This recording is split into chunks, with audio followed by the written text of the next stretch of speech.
For this glute circuit, I'm going to give you the option of doing elevated bridge lifts or hip thrusts. I want to give you this option because some of us have a convenient setup to where we can easily do hip thrusts in the Smith machine or with a pre-weighted bar or with a barbell and a bench.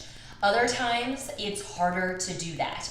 So whether you're doing the hip thrust or elevated bridge lifts, I'll show you, you can add weight to your elevated bridge lift. So to regroup, your elevated bridge lifts, your feet are going to be on your bench. I'm using the end of my couch here.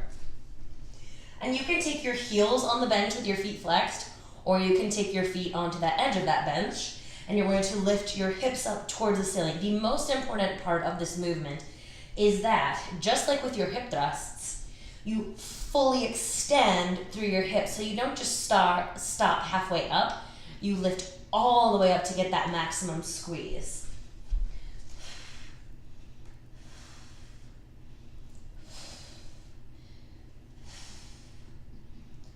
So you'll do your elevated hip thrusts or bridge lifts for the prescribed amount of time, and then we're going to take our band, and you could also do this without the band, but the band makes it much more difficult. Right below your knees,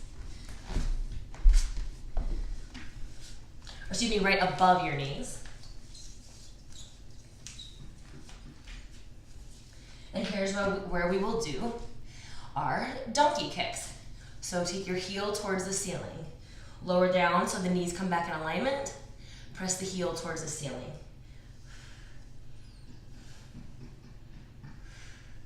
So perform these for the prescribed amount of time, and then you're going to go right into your fire hydrants, out to the side, out to the side.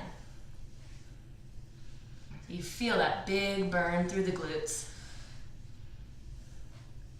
After you're done with the, I believe it's 40 seconds, with the first leg, you move right to the second leg, donkey kicks. What's important here is to make sure that your low back does not collapse. So to keep your back nice and full, navel drawing in, ribs hugging down, neutral spine, so the chin is towards the chest, ears are in line with the shoulders. And then after your 40 seconds, you move right into your fire hydrants.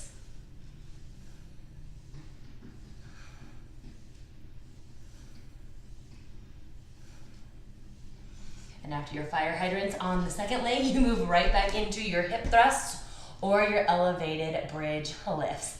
3 times 3 for this one. It's an amazing burn.